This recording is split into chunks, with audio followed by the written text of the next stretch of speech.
Bonjour Christina Liedendemeyer.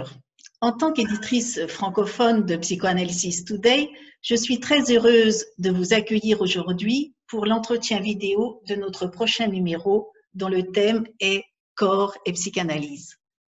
Christina Liedenmeyer, vous êtes psychanalyste, professeure en psychopathologie psychanalytique et directrice de recherche à l'université Sorbonne Paris-Nord. En 2016-2017, vous avez été en délégation, puis chercheuse associée à l'Institut des sciences de la communication du CNRS dans le pôle de recherche Santé connectée et humain augmenté. Actuellement, dans le groupe de recherche toujours au CNRS, vous êtes responsable du groupe de travail Santé numérique et intelligence artificielle.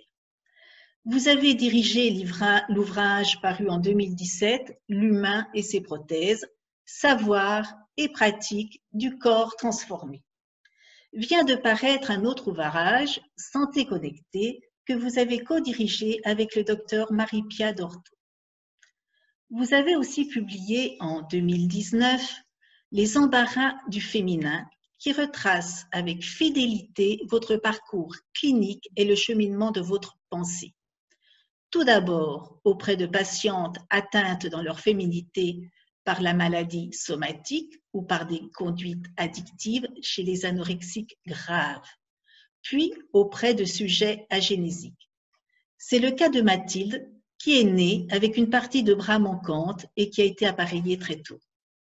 Puis, votre intérêt pour la clinique du corps s'élargit. Vous interrogez sur la place attribuée au féminin dans notre société contemporaine dans le cadre du recours addictif à la chirurgie esthétique. Vous avez une très jolie formulation. Les chirurgiens esthétiques auraient-ils pris la place des couturiers d'antan, vendant bouche, nez, seins à des femmes fourvoyées? Pouvez-vous nous en dire plus à ce sujet? Merci Chantal, merci pour cette invitation et ces questions. Oui, effectivement, j'ai utilisé cette formule en fait pour mettre en lumière ce qui me paraissait une banalisation du recours aux chirurgies esthétiques par certaines femmes. Et dans cet ouvrage, je pars de l'hypothèse que ce phénomène de recours addictif aux prothèses esthétiques est en fait une réactualisation de l'hystérie. Alors, je m'appuie évidemment sur la proposition freudienne concernant l'hystérie, c'est-à-dire celle qui, à la fois, s'est saisie des outils et des idéaux de son époque pour construire son symptôme, mais aussi c'est celle qui nous donne des nouvelles de comment se trouve la condition de la femme dans la société dans laquelle elle se trouve.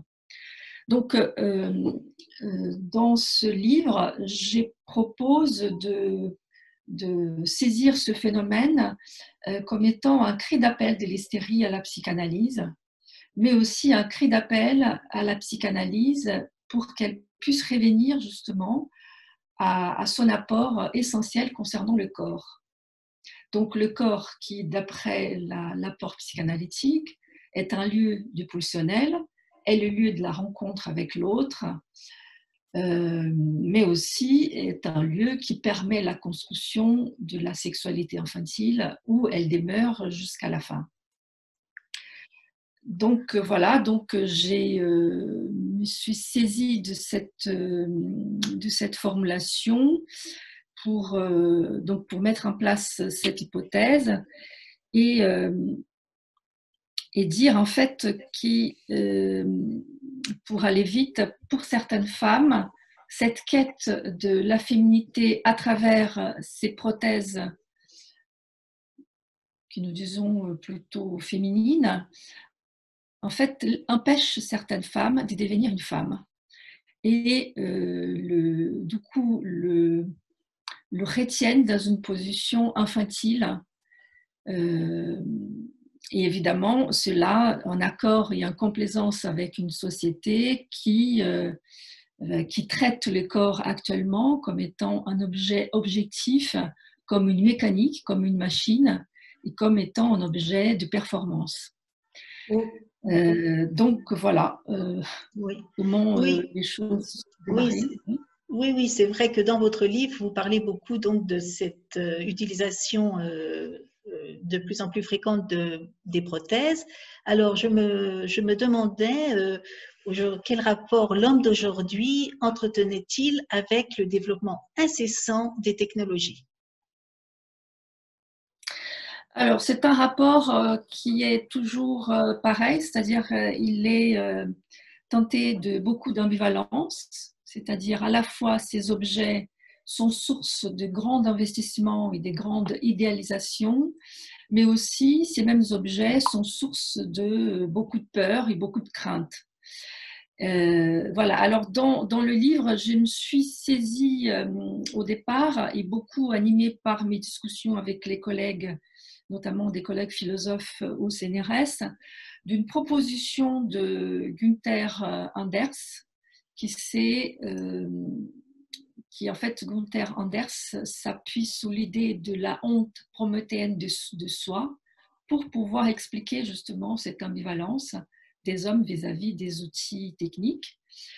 En fait, cette idée de la honte prométhéenne de soi, elle dit, elle parle d'un sentiment de honte qui l'homme entretient vis-à-vis de ces objets créés par lui-même, mais plus forts que lui. Et qui donc, c'est cette honte qui anime chez l'homme à la fois le désir de faire plus d'outils, mais aussi la peur de ces mêmes outils. Alors, dans le livre, je mets en lien, je mets un dialogue cette proposition de ce philosophe avec une proposition De Freud, je crois, dans Malaise dans la culture. exactement. Qui donc qui Freud propose l'idée que l'homme du futur, soutenu par ses avancées technologiques, deviendrait un dieu prothétique. Alors, c'est une formule en fait qui recouvre le sentiment des sens infantiles qui l'adulte, même s'il a refoulé ces sentiments infantiles, garde toujours présent chez lui. Et donc, c'est ces sentiments de toute puissance infantile qui est projeté dans ces constructions technologiques. Oui, Mais Freud, oui, pardon. Oui, c'est cette toute puissance infantile qui ferait qu'il jouerait au dieu prothétique. Et je voulais savoir aussi, peut-être y a-t-il un lien justement durant cette période de pandémie, que pensez-vous justement des répercussions corporelles, au niveau corporel de la psychanalyse à distance et peut-être du lien qu'on pourrait faire justement avec cet humain, cet homme qui jouerait au dieu prothétique?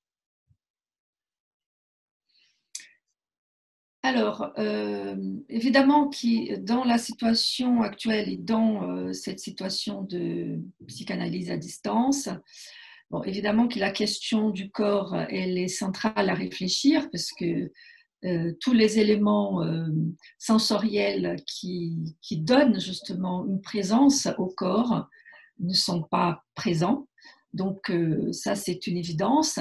Par contre, l'utilisation de ces outils va dépendre, et cela est apparu dans plusieurs recherches que j'ai pu développer avec mes collègues, elle va dépendre beaucoup de comment les deux protagonistes, c'est-à-dire l'analyste et le patient, comment ils investissent cet objet qui lui permet un certain lien. Et donc, dans ces recherches que j'ai pu développer, le point central, c'est que ces objets techniques sont toujours les dépositaires de plusieurs fantasmes, et des fantasmes évidemment en lien avec la sexualité infantile. Donc, la façon qui va se mettre en place, c'est-à-dire comment ça va se mettre en place et comment ça va se dérouler ces rencontres à travers un outil technologique, va beaucoup dépendre justement de l'investissement fantasmatique de chaque protagoniste, donc l'analyste et le patient, vis-à-vis de l'objet technique. Oui, donc voilà, bientôt s'achève notre entretien. Donc, s'ouvrent à nous, psychanalystes, de nombreux points de réflexion très utiles à notre pratique clinique quotidienne et surtout ne pas oublier la dimension fantasmatique. Je vous remercie, Christina Liedenmeyer, d'avoir accordé à Psychanalysis Today cet entretien.